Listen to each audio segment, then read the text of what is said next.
Well, good morning.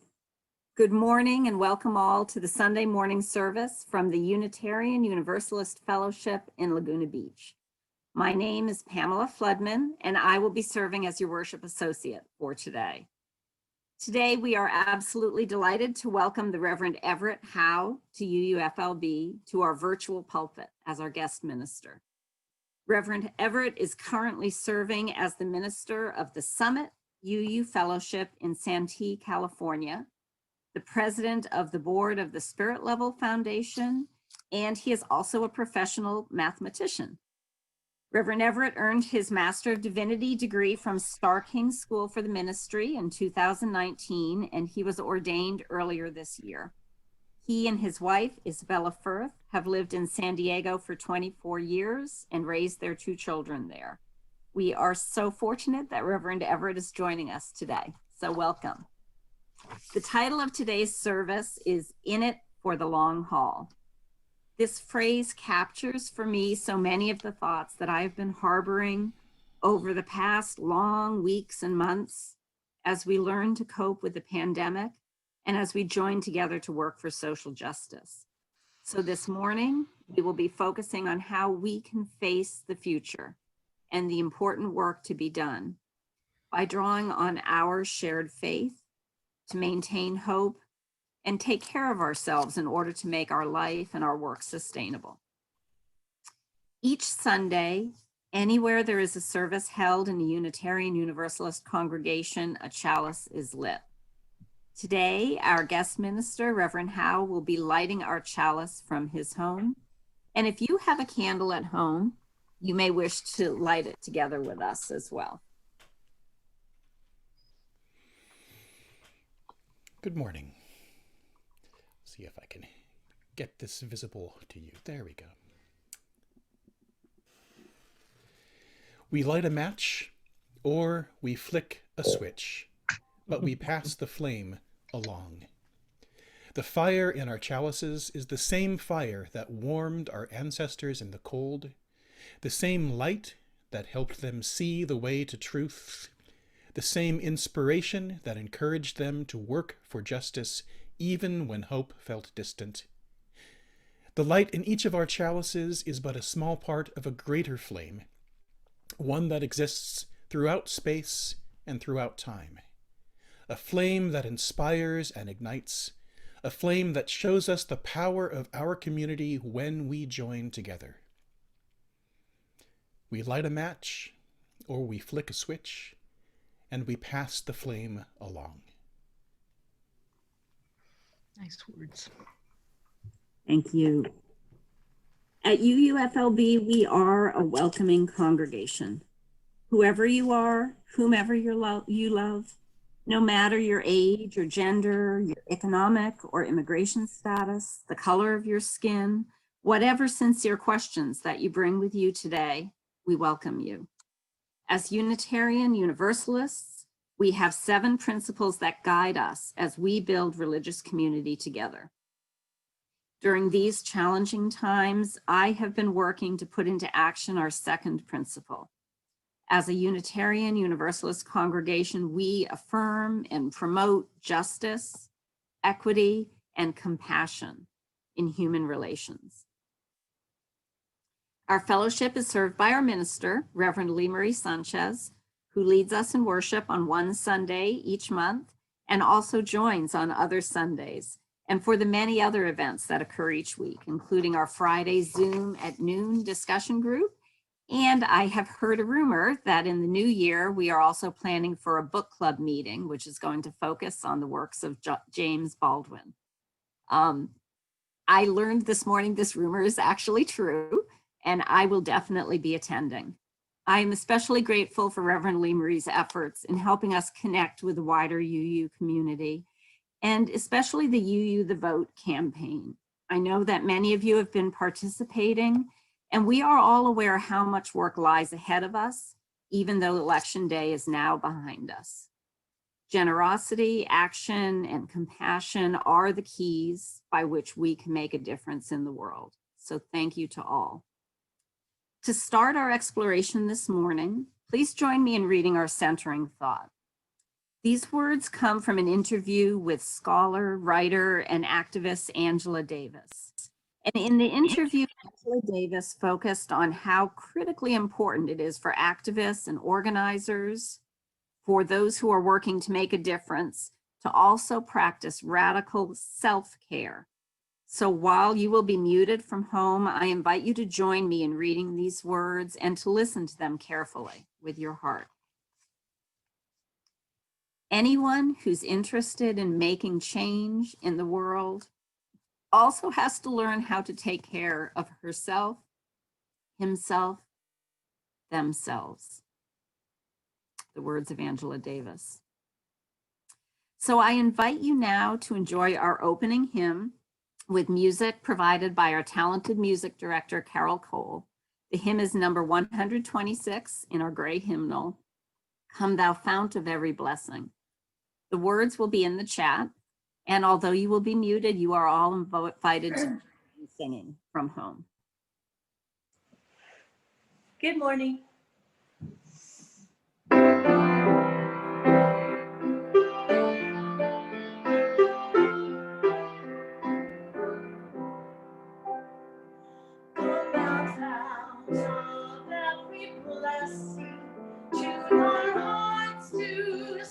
Thy praise, streams of mercy never ceasing, call for songs of loudest praise.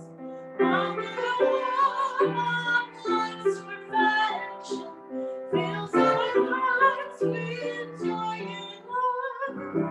Teach us never to be faithful, make me still thy goodness prove.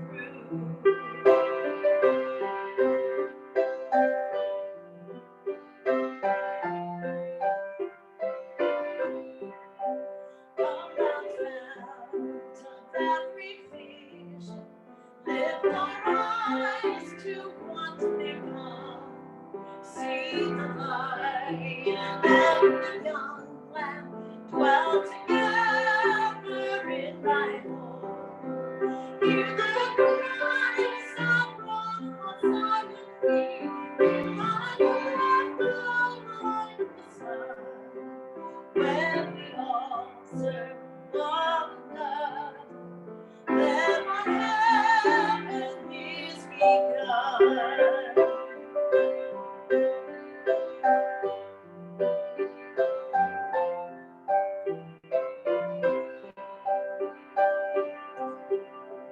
Come, fount of inspiration, turn our lives to higher ways.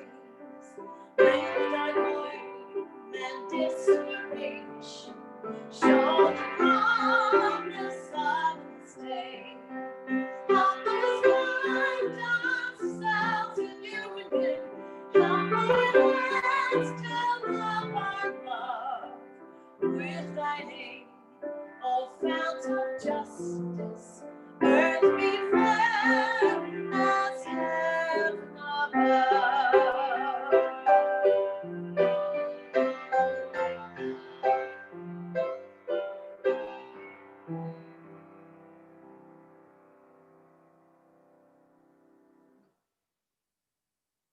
Thank you, Carol. As we gather today from our homes for worship, let us take a moment to remind ourselves why we come together as a community. I invite you to read these words together when and if it feels right for you. If you wish, please unmute your microphone. By Zoom, our voices may not be as coordinated as they usually are when we can be together in person at UUFLB, but even in the virtual Zoom meeting space, joining our voices together allows us to voice our commitment as a community. So please join me in reading the words of the unison affirmation.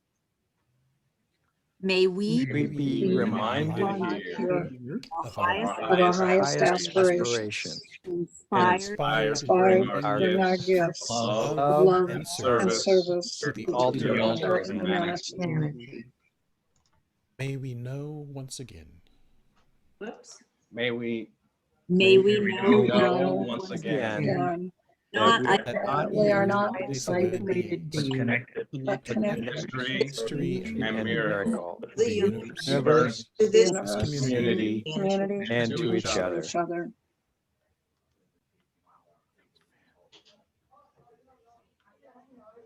Our call to worship this morning is by the Reverend William F. Schultz. Come into this place of peace, and let its silence heal your spirit. Come into this place of memory, and let its history warm your soul. Come into this place of prophecy and power, and let its vision change your heart.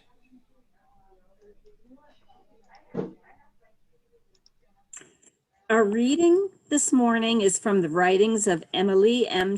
Towns, an American Christian social ethicist and dean of the Vanderbilt University Divinity School.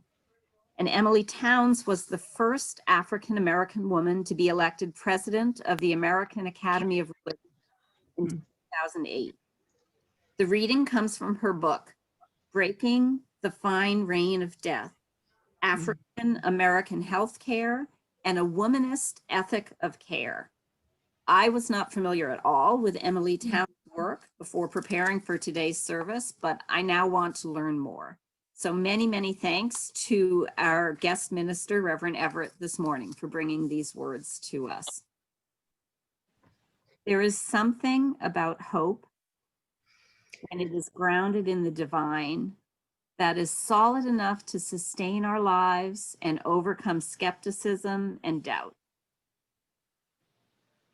It is frightening, this hope, because we know that God, whatever this means to you, interrupts the mundane and comfortable in us and calls us to move beyond ourselves and accept a new agenda for living. We are led into a life of risk. When we truly believe in this hope, it will order and shape our lives in ways that are not always predictable, not always safe, rarely conventional. Hope gives us the willpower it takes to look at all those people and situations that wish us harm and do us harm, and decide that we are called to new life and not early death. With hope, we do not give up, for we answer life with life.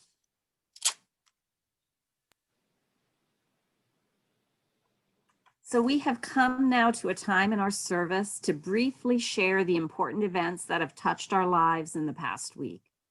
We value this fellowship so much as a sharing community where our joys are amplified and a caring community where our sorrows are lessened. During this time of sharing our joys and concerns, we will be pausing the recording of the service. Challenges of health scares and the health needs of our family members. Our heart goes out to all who are facing a challenge in terms of taking good care of themselves and taking good care of their family members. And also the unexpected joys that come along, like the opportunity to spend more time with the grandchildren, not for a reason that you'd want to, and yet still that's lovely. And the unexpected joys of the pandemic in terms of bringing a chance to try your hand more at cooking, or the opportunity within a household to start more discussions that can lead to political healing. So let us hold all of the joys and concerns of our congregation, both those that have been spoken this morning, but also those that are unspoken. Let us hold them in our hearts and mind in the coming week, drawing on the strength that we truly can give to one another as we share our joys and lighten each other's burdens. It is as much a blessing to be able to give as it is to receive. And in this self-governing, self-sustaining community, we recognize that it is our responsibility to do both and to do both well. Our fellowship truly depends on the love and the generous contributions from all of our members. And we are empowered by the innumerable gifts of all who join in covenant with us. The list of gifts which we share with each other makes me smile every time I read it. Service, trust, collaboration, patience, humor, compassion, curiosity, time, and the gift of financial contribution, which allows our fellowship to meet its financial commitments. All of our gifts generously given are needed by this fellowship for its continual good work in the world. The information on your screen provides 2 ways in which you can give, either electronically on the left or by sending a check to the fellowship. And the information is also available in the email message which you received with a link to join the service this morning. So thank you again all for the contributions of time, of talent, and of financial contribution to make the work of this fellowship possible. Now, please settle yourselves comfortably in your chair. You may want to close your eyes. Place your feet on the floor.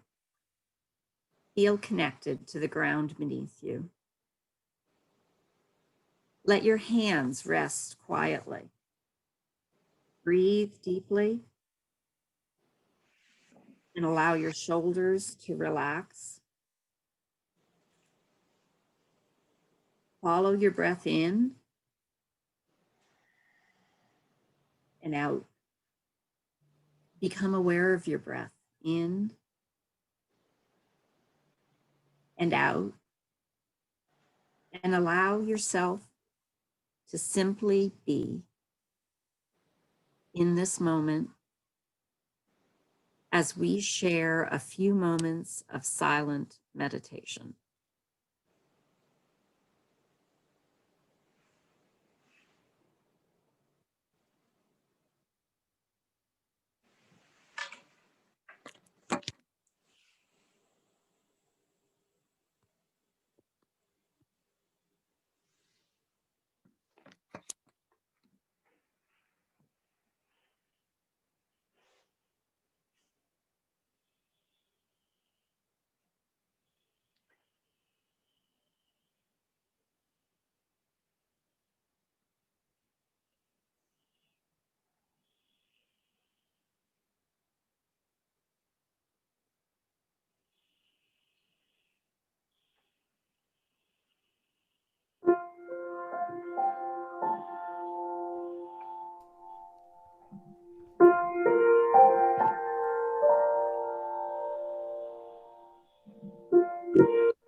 Thank you for that moment. It's hard to believe that 15 years have passed since March. Do you remember March? I kind of do. The first 2 Sundays, I traveled to preach in person at 2 different congregations, and on the way home from one of those services, my wife and I visited with her mother in Los Angeles. Do you remember casual travel? Do you remember dropping by to visit people? We have faced so much change and so much loss, and it's happening in so many different ways. For some of us, time away from work has led to critical financial problems. For some of us, especially if we work in retail or in the food industry, our workplaces may be open again, but there are frightening trade-offs to consider. If we go to work, the constant threat of illness looms over us. For people with children, life has become so much more complicated. And for those of us who are isolating alone, The lack of in-person human contact is a serious problem that affects our emotional well-being. We're all affected by this pandemic, but we're all affected in different ways. For my wife and me, it is really hard that we haven't been able to visit our children in person. But I know several parents who have younger children, parents whose employers want them to work from home, and their dream is to have just a little bit of time away from their kids, even just for a few hours a day. So it's important to remember, when many of us are feeling fragile, that our experiences of this pandemic are all different. When our lives are upended like this, when we have had to change so many plans, when we don't know how long it will all last, it is natural to grieve. And it's important to give ourselves the emotional space in which to grieve, if grief is what we are feeling. We may also feel a sense of powerlessness. Now, there's a part of our culture that tries to make us think that every problem can be solved by individuals acting alone. Advertisers, in particular, would like you to think that the best way of solving big societal problems is through the choices you make when you're shopping. But while our individual choices are important, real change comes about through collective action, through community organizations like churches, and through government. Part of what I find so sad and so enraging about the pandemic is seeing how poorly our government has handled its response. So, how can we deal with grief? How can we deal with a sense of helplessness as we approach the 10th month of our response to this pandemic? Here are a few suggestions. First, you can help someone else. One much needed way to help is to volunteer at a local food bank. For instance, the Laguna Food Pantry needs volunteers and food and money. And interestingly, their website specifically states that they champion the worth and dignity of all people, a goal that echoes our own first principle. What's good about this is that you can provide immediate help to people who are not abstract others living out there somewhere beyond sight, but instead who are real live human beings standing in front of you.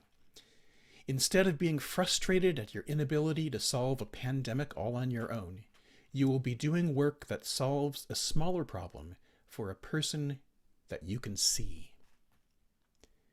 Volunteering like this can remind you what a community can do, and it can remind you that you are a part of this community.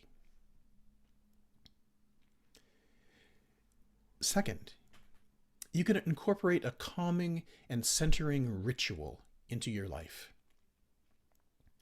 When I was interning as a chaplain at a hospital in San Diego, I developed a very simple ritual to help me, at the end of the day, put aside the pain and the sorrow that I had seen at work. All I did was simply to be aware of my surroundings on my walk from the hospital through the other areas of the medical complex to the parking garage. I would pay attention to the flowers and the plantings. I would see the many hospital workers on the same pathway I was walking on, some of them arriving at work and some leaving, and I could get a sense of leaving this hub of activity and coming home to a personal space. Other chaplains had other rituals. One person dropped a stone into a vase when they arrived home to represent the patient cares they were intentionally setting aside. Another person described physically touching the earth once they were outside to literally ground themselves. A ritual does not have to be drastically different from the things you already do. It's a question of attention and of intention. If you find sitting on your porch calming, do it intentionally. Put down your phone or your book and notice the world around you. The people, the animals, the plants, the wind, the earth, the sky. Even just a few minutes of connecting to something larger and repeating a familiar action can readjust your perspective for the whole day. And third, you can try meditation or prayer or some other spiritual practice. This can take many forms.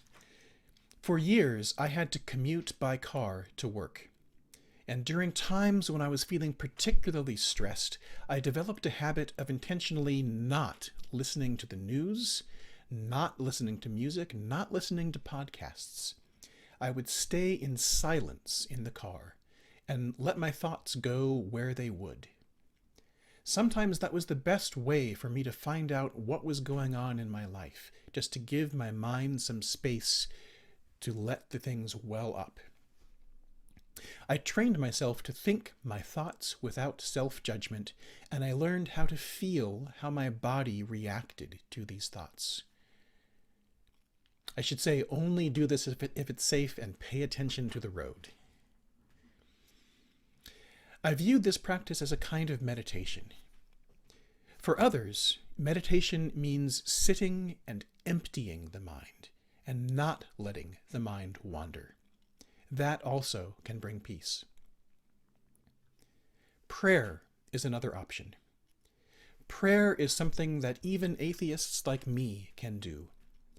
Standing under the night sky, feeling gratitude and awe for the darkness, for the quiet, for the stars, that is a prayer. And other spiritual practices might be more embodied, focusing on motion or creative expression. Ecstatic dance, music making, those also can be prayers, acknowledging the connection of your body to the infinite. Any or all of these things are worth trying if you feel that the stress of living in a pandemic is getting you down. You might be able to replenish your supply of hope to help you get through the months to come. Now, the opposite of hope is despair.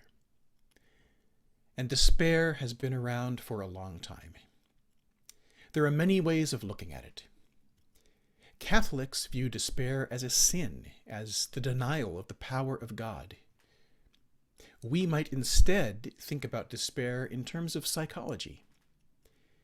But the ethicist and theologian Sharon Welch writes about despair as a force that discourages political change.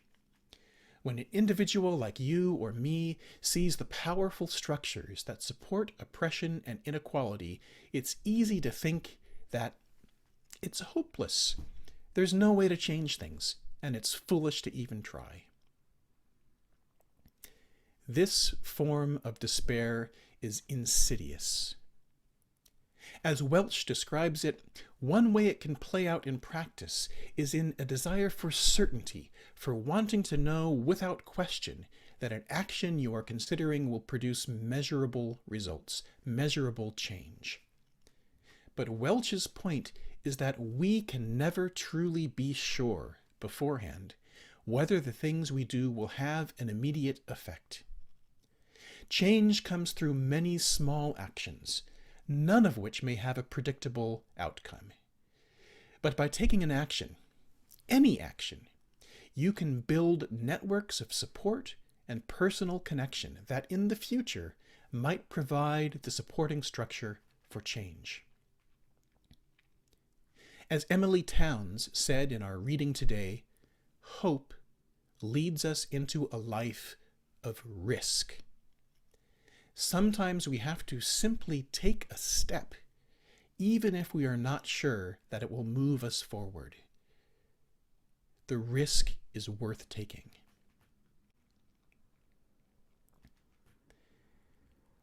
Do you know what the largest living organism on Earth is? It's not a whale. and it's not a giant redwood. It's a colony of fungus, more than 2 miles across, living mostly underground in a forest in Oregon. You wouldn't even know that it's there until mushroom season, when mushrooms sprout up through the forest, all coming from the same organism underground. This image of a vast underground structure, invisible until its effects rise out of the earth, this image appears in the writing of head-in-the-sky philosophers and boots-on-the-ground organizers alike. The image suggests a different model of political organization, a different way of looking at the world. Instead of waiting to take an action until you know exactly how it will change the political or social problem you want to fix, you can instead see yourself as growing the underground connections that will support societal change when the time is right. I am a mathematician by profession, and the French mathematician Alexander Grothendieck used a different image from nature to describe how to solve problems. He said, suppose you want to open up a walnut. You can either use a hammer and a chisel and pound the walnut until it cracks, or you can soak the nut in water and let time pass. Slowly, the shell will soften until eventually you can peel the shell like the skin of an avocado.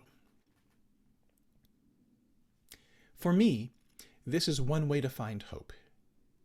Instead of demanding that everything I do produce a visible chip in the walnut shell and feeling hopeless if it doesn't, I can instead imagine my work as replenishing the water that the shell is soaking in, or as feeding the soil in which the mushrooms grow.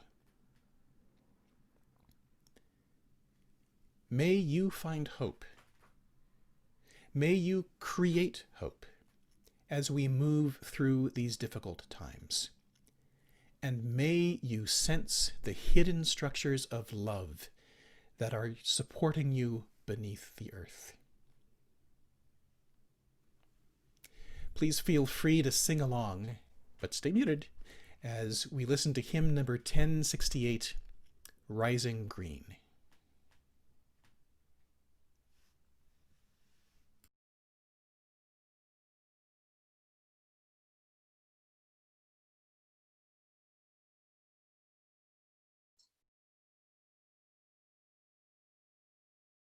Unmute. Unmute.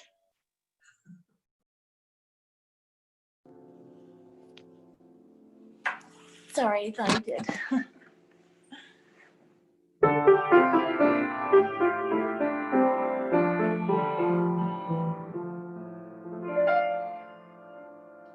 My blood doth rise in the roots of your milk. Where sap doth run in my veins.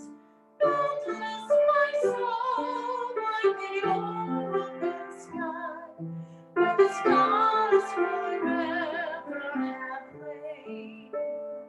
Where the stars, where the stars forever have lain.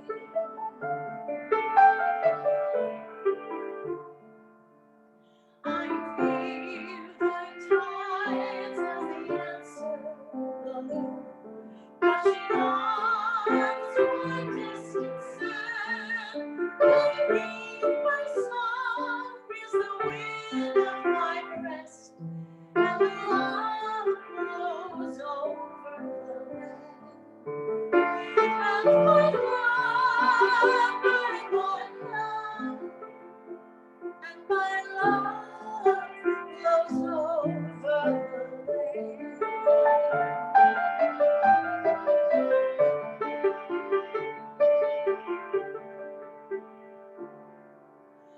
My foot carries stains of the old into new.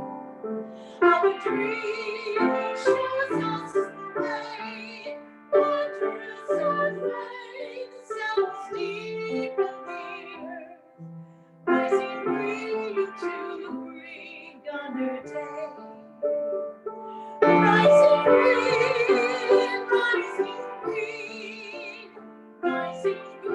to bring a new day.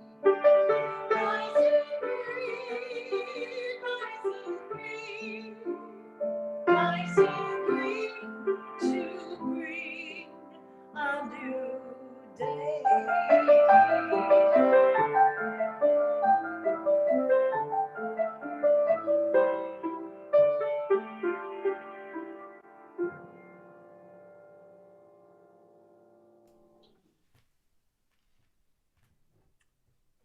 Now is the time for us to extinguish the chalice within our homes.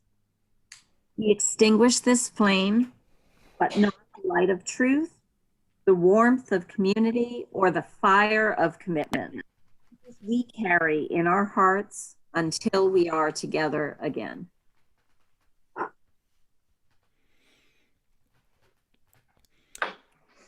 Wondrous our faith settles deep in the earth, rising green to bring a new day.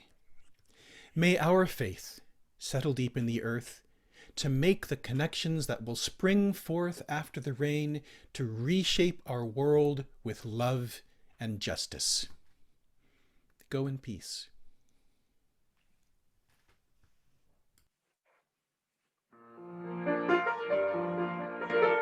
Sing along.